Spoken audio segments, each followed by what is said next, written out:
Ну что, начинаю я доделывать свой каминчик.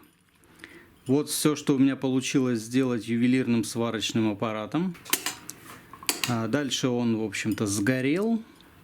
И я узнал, что нужен еще баллон с аргоном к нему. То есть сваривать им без баллона с аргоном нереально.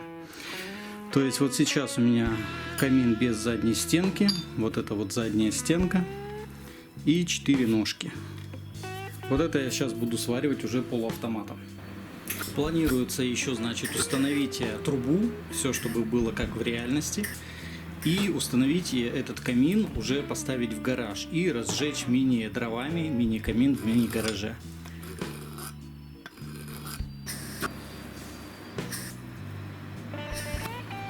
Как я и предполагал, такие мелкие детали полуавтомат будет прожигать.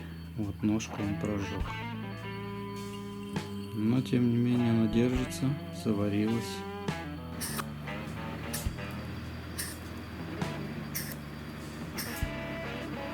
Вот здесь можно посмотреть разницу. Вот здесь я варил ювелирным сварочным. Хоть здесь шов и не крепкий, но он более-менее аккуратный. А вот так вот получилось приварить ножки полуавтоматом.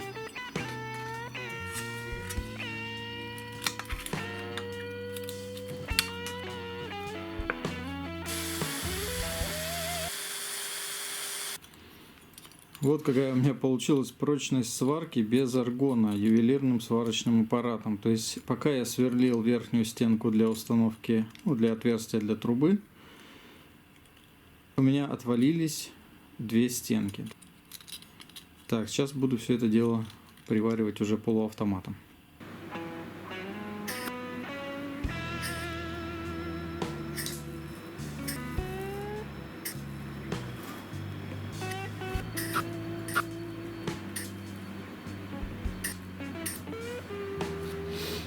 Не эстетично, но потом это все зачищу. Зато крепко. Короче, накинул заднюю стенку. Я думаю, ее проварю. Она уже никак не будет мешать. Но потом займусь уже трубой.